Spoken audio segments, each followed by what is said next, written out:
M.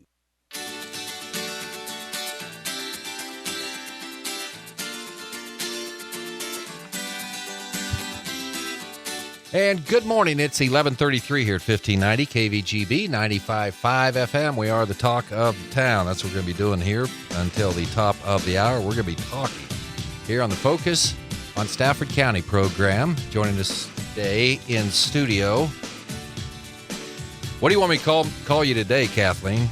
I'm good with Kathleen. Okay. So I remember my mistakes of the past. I'm well rested today, so it makes a bigger difference. So. That was the voice of Assistant Economic Development Director for Stafford County, Kathleen Norman. Also, Carolyn Dunn is in with us today. She is the Economic Development Director. Good morning. Thanks for making it up here today. We've got a lot of things to talk about, even though you never think, well, I don't know if we can fill it. we keep busy. We can talk about what we do for sure. Yeah. We're doing a lot of things, and today, one of the things that's important in economic development is collaboration, not only with your next-door neighbors, maybe with two counties over, maybe at the state level and things like that. We kind of want to talk about that today, but collaboration, Carolyn Dunn, is key to economic development. It's got to be networking. You got to know people, right? Just talking about that actually on our way inside too, how that maybe even relates to something we'll talk about a little later in the program. We're trying to recruit a doctor to Stafford County to practice at Stafford County Hospital, and I think there's a lot of value in having networked with other professionals around the state when we look at trying to make some progress on those things. So we'll go ahead and start with the doctor, and then we'll get to Kathleen here real quick. But that's a big deal, bringing a doctor to Stafford County Hospital. So for sure. And there's some incentives there for someone. We do. We have right now we're offering a $200,000 signing bonus. What? On top of the salary. So we're really very serious about needing that kind of professional to anchor the hospital. You can't offer healthcare if you don't have healthcare professionals. So, but we were talking about how, being networked and participating in some conferences where we meet people who are helping train those doctors for rural areas and so forth may be. Are you looking for a young doctor, or anybody who wants to get a $200,000 signing bonus? Because I'm sure there's probably you want them to stay around for a while, right? Yeah, ideally, I think it would be something that is a long-term, fit. But there's nothing that in the job description that limits to a certain age. Okay, but if you get this bonus, do you have to stay around for a little while anyway? There is a certain commitment. I can't remember exactly what that is, but you do have to be here for a little while for sure. But again, I think our hope is that we can find someone that's just truly a cultural fit, in addition to having the right professional qualifications, and that it's something that works well for both parties for a long time. I've got someone in mind. Oh, well, that's good. Okay, well, let's talk. She's at the KU Med right now. Okay, all right. Let's. But anyway, so that's available. Where can people go to find out more information on that, Carolyn? I don't have the phone number offhand right now for Carter Professional Services is the company that Stafford County Hospital contracts with that hires all of the medical personnel at the hospital. Their HR director, Greg King, is the person that they will want to interview with and so forth, and I can certainly provide that exact information if they want to call our office at 549-3527. Very good. Okay, Kathleen, you ready to go here? You're all ready to get going here. We're going to talk about collaborations, and we'll talk regional involvement. So tell me about some of these collaborations that you've been involved with here. Right. So I think one thing I want to preface a little beforehand is just like the importance of relationship. So with recruiting a doctor or whatnot, it's, we're wanting to build a relationship so people can understand the community. And I think that goes the same with these partnerships and collaborations we're involved in around the state and around the region, because that's what will actually allow for the work to get done. And so probably our longest standing kind of partnership has been with Network Kansas as an e-community. And so Network Kansas has been around since 2007, and they're really about creating an entrepreneurial environment to help home grow businesses, essentially. And so we've done a lot of different programming through their support by offering entrepreneurship challenges and contests, providing programming in the schools. Probably right now, which we've had from the beginning, but our biggest benefit from kind of that partnership collaboration is being able to offer loans to small businesses and existing businesses looking to expand. And so there's different stipulations, but we get access to a loan pool each year that allows people in our community to submit applications that are reviewed at a local level by county residents who serve on our advisory board. And then we're able to loan funds to them to continue growing their businesses. What's e-community mean?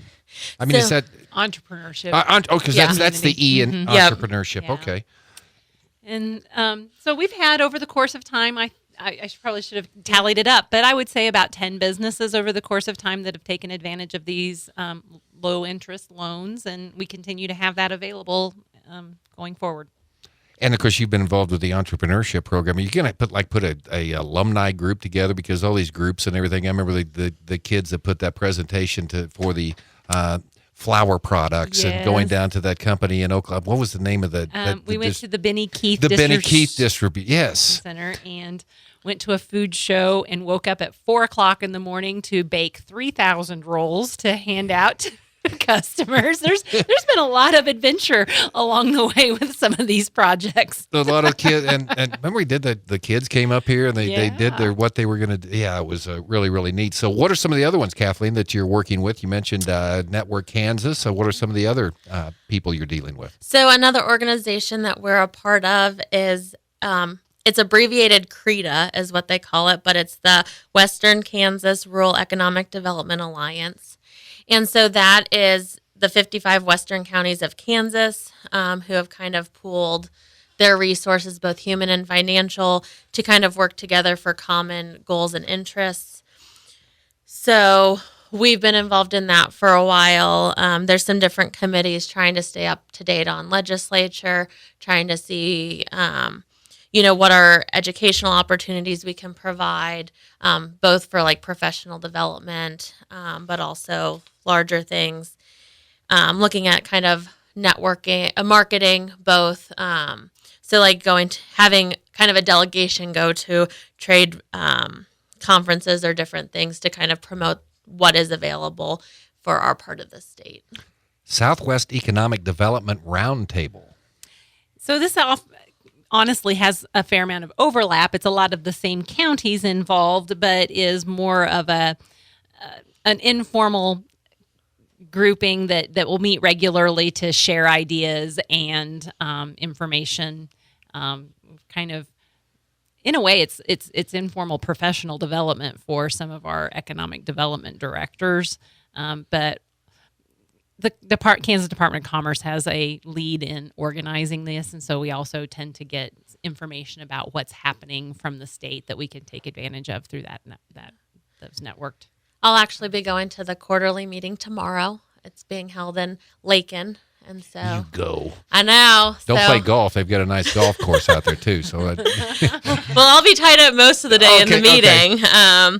But I got to attend one of those when I was here as an AmeriCorps. And I mean, it's helpful to know what's happening kind of in your neck of the woods, even if it's not in your town or even the surrounding counties, to be helpful and to know where people are going, what directions there are. And then potentially, are there ways that we can, rally support that would be more substantial if there's a group of us interested or pursuing something versus an individual or kind of a city or county.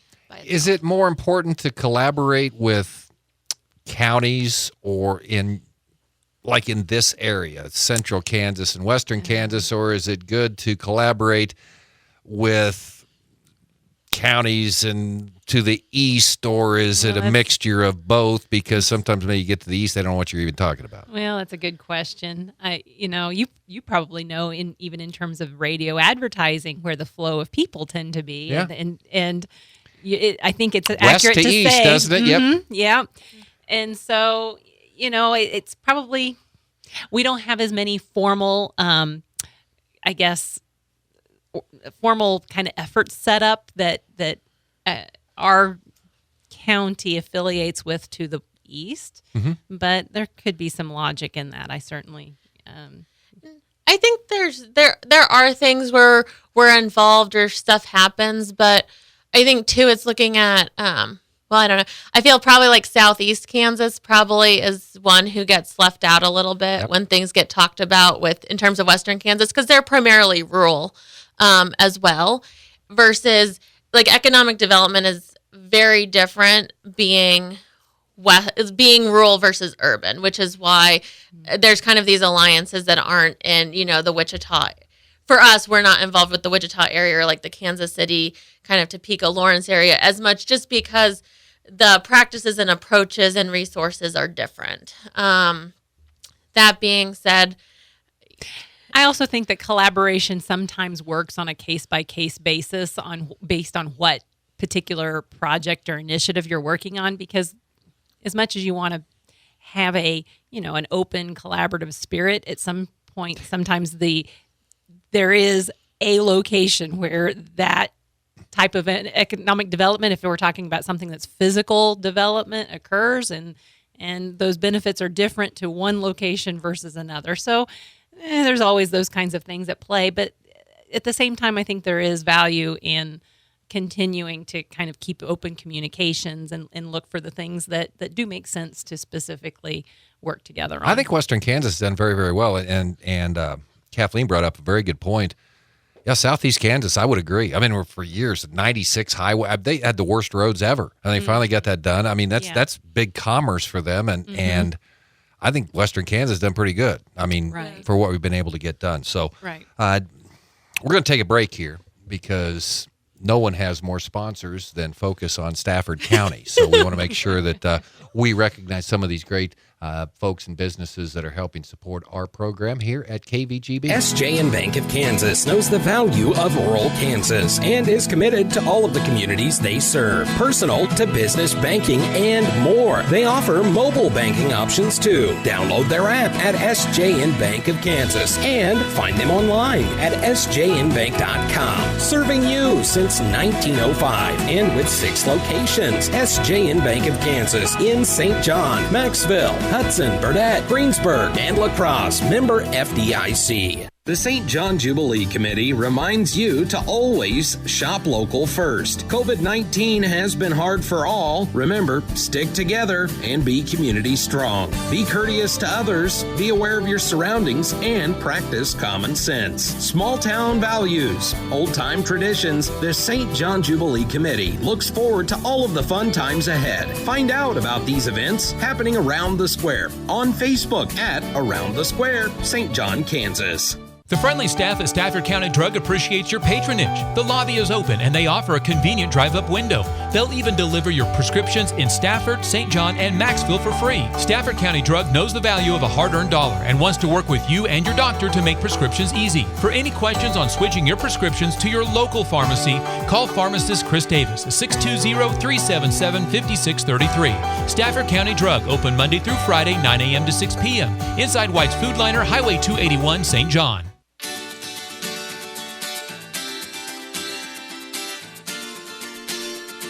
Welcome back, Focus on Stafford County. I always love the conversations we have between, because that's what I pride myself is knowledge of Kansas roads, So, yeah, you were down talking about the... You do know a lot of Kansas. I remember in particular when I was in college and I had ended up in Tescott, Kansas, and I was so amazed that my dad, being from eastern Kansas and Ottawa, just offhand knew where Tescott was because he'd gone to an equipment auction there. And sometimes I think... I'm getting to that level too. I know where these towns are around the state. I don't know what the S is. Well, I've been around. You should have drove on some of these roads during that time. Yeah, the home of K-18, I believe. Yeah, going that way. Anyway. Yeah. Okay. Did I ever tell you I hit a home run at Rago? They've got little short. I mean, it was the smallest. It was the smallest baseball field around. So there you go. I got to say that on the radio. Thank you. You're the best.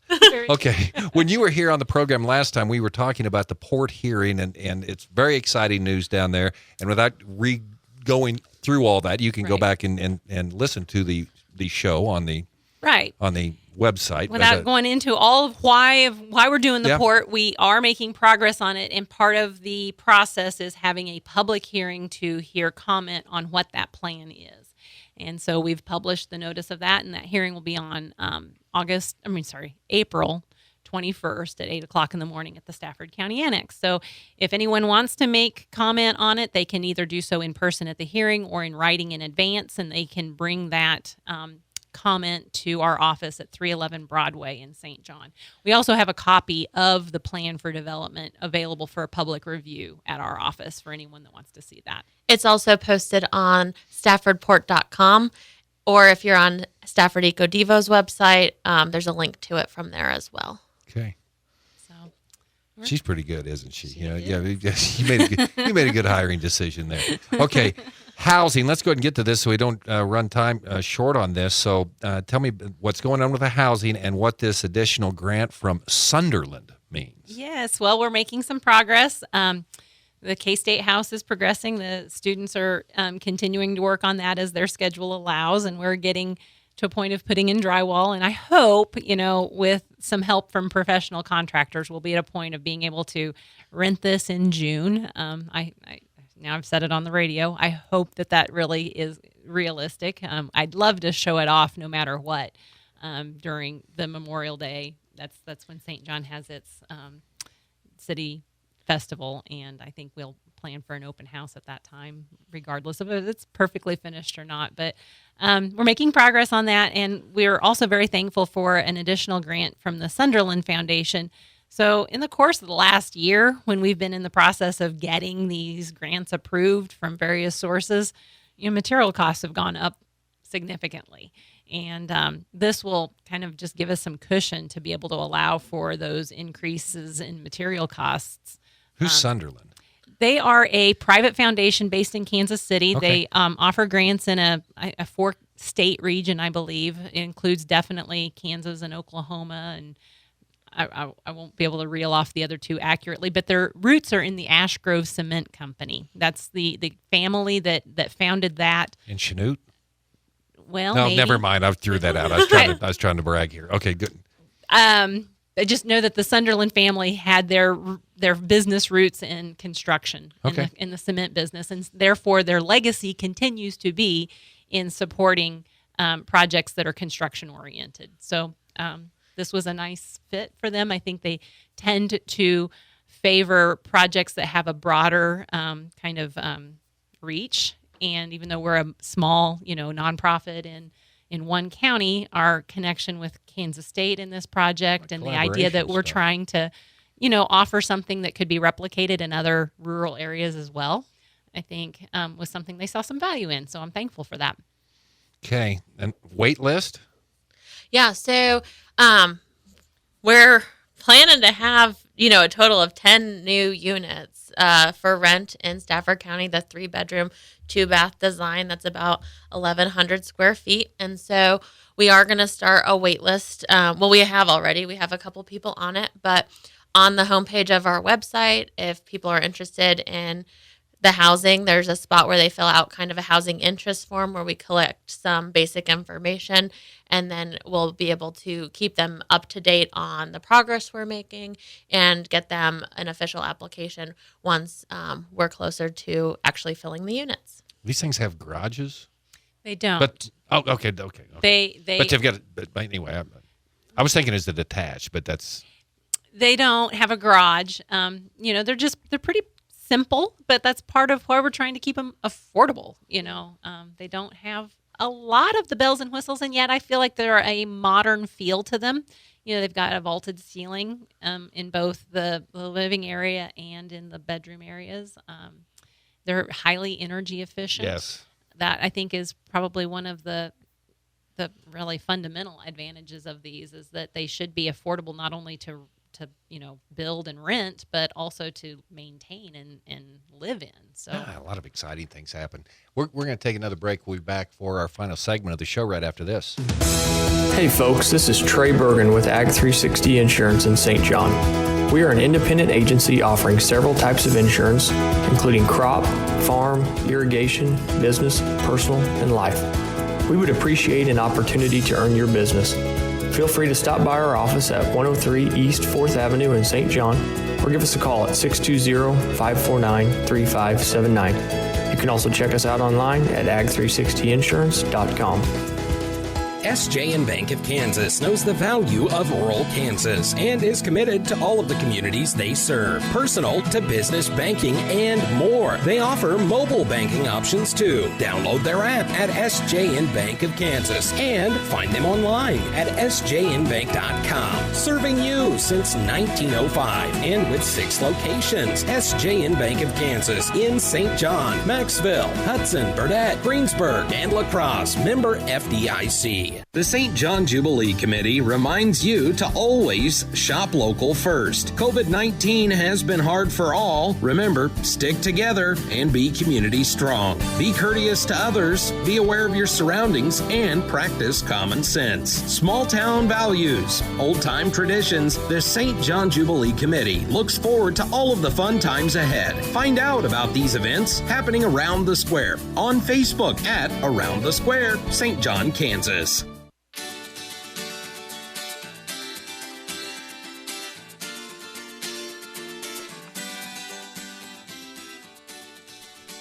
We're going to learn you about this area, Kathleen. Okay. Welcome back. Focus on Stafford County today. Kathleen Norman with us. She is the Assistant Director at Stafford County Economic Development. Of course, Carolyn Dunn is in with us. All right, Bike and Build. Are they back or coming back? Or we, again, have 2 internship opportunities in collaboration with them. Okay. What we'd like to tell is just that those positions are open. And so if you know of anybody that might be interested in doing an 8-week experience, you do get a small living stipend.